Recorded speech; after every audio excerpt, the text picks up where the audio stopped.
हथीन क्षेत्र मेवात से जुड़ा हुआ है, तो हथीन हमारे पलवल ज़िले में आता है और आम आदमी पार्टी के जो नेता हैं, जिला उपाध्यक्ष और हथीन विधानसभा क्षेत्र से जुड़े हुए हैं। क्या माहौल है, आइए जानते हैं उनसे। ये बताइए बड़गुजर जी कि आपके हथीन हल्के का क्या हाल है? सुना है कि महावीर गुजर वहाँ 2-3 दौरे भी लगा चुके हैं, क्या वहाँ का माहौल है? हमारे लोग जो हैं, हमारा जो हल्का है वो हथीन हल्का है, जो मेवात से बिल्कुल टच में है। यानी मेव भाई और हिंदू भाई बिल्कुल मिलकर रहते हैं। जो ये दंगा हुआ है या कराया गया है, हमारे लोग बहुत समझदार हैं। उनको पता था कि ये बीजेपी की सोची समझी साजिश है। इस चीज़ से हमें दूर रहना, आपस में भाईचारा बना के रखना है। तो हमारे वहाँ आज भी अमन चैन है और हम आज सब भाई, हिंदू हो या मुसलमान हो, हम सब मिल के रह रहे हैं। और हमारे वहाँ ऐसी कोई ऐसी कोई बात नहीं है जिसमें आपसी झगड़ा बढ़े। सरकार के नुमाइंदों की क्या भूमिका है इसमें? सरकार के नुमाइंदे चुप हैं, उनके पास कोई बयान ही नहीं है इसमें देने का। क्यों? वो फेलियर हो चुके हैं। उनके पास ऐसी कोई बात ही नहीं है जिससे वो ये कह सके जान माल का नुकसान हुआ है। क्या सरकार भर पाएगी उसकी?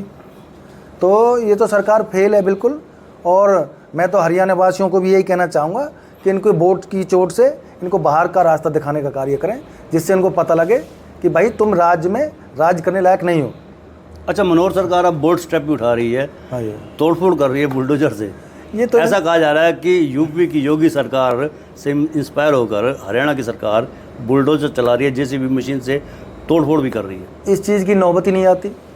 अगर जो इनपुट इनको पहले गृह मंत्री के पास नहीं पहुँचे भाई दंगा हो सकता है, तो इस इनकी दोनों तरफ से यही अपनी बात चलाते हैं। दंगे की नौबत ही क्यों आई भाई? अब ये कुछ गलत लोगों को भी टूटेंगे जिनका नाम गलत फंसाया जा रहा है, जैसे अभी बात करी थी हमारे अध्यक्ष साहब से। तो ये तो इनकी सोची समझी साजिश है कि ये बिल्कुल हर तरीके से फेल है। और जो लोगों का अब रोज़गार ख़त्म हुआ है भाई, दंगे से लोग डर रहे हैं। ज़रूरी नहीं है कि भाई तो अब लोग वहाँ इधर उधर जाने में ऐसे महसूस कर रहे हैं कि भाई हमें वहाँ जाना चाहिए कि नहीं जाना चाहिए। लोगों की दुकानें हैं वो बंदें पड़ी हैं। तो इसमें दोनों तरफ से नुकसान हुआ है और लोग समझ चुके हैं सरकार को। तो इनको जल्दी ही बाहर का रास्ता दिखाएगी, इलेक्शन आने दो। ये जो बुलडोजर के नाम पे भूटानी साहब एक चल रहा है कि भाई वहाँ पे बुलडोजर को चलाया जा रहा है। कुछ लोग तो यहाँ तक भी कहने लगे हैं कि भाई हरियाणा को बुलडोजर बाबा को सौंप देना चाहिए। मेरे एक बड़े प्यारे मित्र हैं, वकील साथी हैं, उन्होंने भी कहा कि भाई यूपी वाले बुलडोजर बाबा को हरियाणा को सौंप दो। मैं उन साथियों से तो कहूँगा चलो उनकी सोच जहाँ तक है वहाँ तक रहे, पर क्या प्रशासन उस वक्त सोया हुआ था जब वो बिल्डिंगें बन रही थी, या उसमें कुछ करप्शन हुआ था, या वहाँ पे पैसे लेके वो बिल्डिंगों को बन देने गया? ये भी पता लगाने का विषय है कि क्या ये बिल्डिंगें इन 9 साल के अंदर बनी, और इन 9 साल के अंदर बनी तो किसकी वजह से, कौन वहाँ पे डीडीपीओ वगैरह थे, उन ऑफिसर्स से कोई लेन देन होकर या उनके कॉग्निजेंस में आकर वो बनी, कितने पैसे का लेन देन हुआ, किस हद तक ये अवैध थी। तो ये सारी चीज़ जांच का विषय है।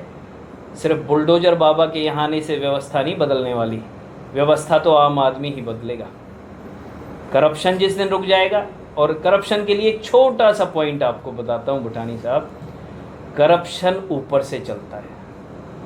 प्रशासन का एक भी अधिकारी 1 रुपया नहीं खा सकता अगर ऊपर से उसे राजनीतिक शय नहीं होगी। तो हमारे साथ मौजूद है जिला उपाध्यक्ष हरिंदर डागर। डागर साहब, आप भी संग घूमे हो जी, क्या लगता है कि आपको हरियाणा सरकार फेलियर हुई है इस मामले में?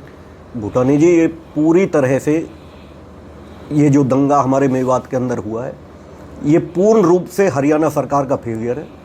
जैसा कि सुनने में भी आया है, और एक हमारे सीआईडी के जो इंस्पेक्टर हैं उनका वीडियो वायरल हो रहा है, उसमें वो स्पष्ट ये कहते हुए सुने जा रहे हैं कि हमने 10 दिन पहले रिपोर्ट मुख्यमंत्री जी को दे दी थी, लेकिन मुख्यमंत्री जी उस रिपोर्ट को दबा कर बैठे रहे। हमारे गृह मंत्री जी का बयान आया है कि भाई मेरे साथ कोई सीआईडी की रिपोर्ट शेयर नहीं की गई।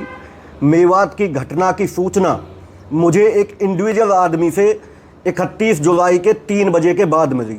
तो आप भूटानी जी कल्पना करिए कि जिस प्रदेश के अंदर इतनी व्यापक रूप से हिंसा की घटना हो रही हो और उस प्रदेश के गृह मंत्री तक को ये सूचना नहीं हो कि भाई नूह के अंदर क्या हो रहा है, तो आप सोचिए किस तरह से सरकार इस हरियाणा के अंदर चलाई जा रही है। ये जो नूह में उपद्रव हुए हैं, हालात अभी अनुकूल नहीं हुए, शांत हो रहा मामला, लेकिन इसका राजनीतिक छोड़िए, सामाजिक भी छोड़िए, आर्थिक रूप से क्या नुकसान पहुंचा है?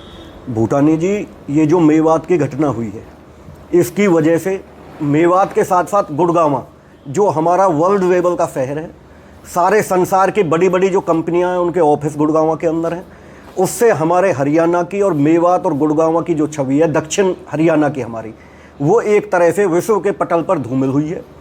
हमें भविष्य में जो उम्मीद थी कि कोई बड़ा उद्योग या बड़ा इन्वेस्ट हमारे हरियाणा के अंदर आएगा, हमारे मेवात या पलवल क्षेत्र के अंदर आएगा, जिससे हमारे युवाओं को कोई रोज़गार मिलता, मुझे नहीं लगता कि जिस तरह का ये वातावरण इस भारतीय जनता पार्टी की नकारा और निकम्मी सरकार ने यहाँ पे बना के रख दिया है, कोई भी उद्योगपति या कोई भी फॉरेन इन्वेस्टर यहाँ पर आकर अपना इन्वेस्ट करेगा। ये एक बहुत बड़ा नुकसान हमारे क्षेत्र के लिए हो रहा है। और मैं तो ये उम्मीद करूँगा कि खट्टर साहब अब भी जागे और ये जो माहौल जो ख़राब हो रहा है, अभी भी छुटपुट घटनाएं यहाँ पर हो रही हैं जिनके पीछे भाजपा की ही सह है, भाजपा के लोग करा रहे हैं, तो इनको वो रोके और जो हमारा भाईचारा और जो सौहार्द का वातावरण यहाँ पे था वो दोबारा से यहाँ पर कायम हो, ऐसी हम उम्मीद करते हैं। ये थे आम आदमी पार्टी के नेतागण जिन्होंने नूह हादसे और अपने जो आंदोलन है, बिजली आंदोलन, उसको लेकर अपने विचार प्रकट किए हैं। साफ तौर पर कहा कि नूह हादसे से हमारा भाईचारा भी बिगड़ा है और राजनीतिक, सामाजिक के साथ साथ आर्थिक चोट भी पहुंची है, जो निकट भविष्य में आसानी से उभर नहीं पाएगी। नीचे जो आप देख रहे हैं YouTube channel, Facebook page, Twitter handle और इंस्टाग्राम, इसको आप लाइक फॉलो अवश्य करें और कमेंट बॉक्स में जाकर एक प्रतिक्रिया अवश्य दें। हालांकि हम बार बार कहते हैं, अक्सर नासमझी में या ज्ञानता से या इग्नोरेंस से लोग नहीं करते हैं। प्लीज़ आप कीजिएगा, क्योंकि आपके इतनी सी उंगलियां चलाने से भी हमारा आपका भला कर सकते हैं, हमारे चैनल को आप आगे कर सकते हैं, प्रोग्रेसिव कर सकते हैं। धन्यवाद। जय हिंद, जय भारत।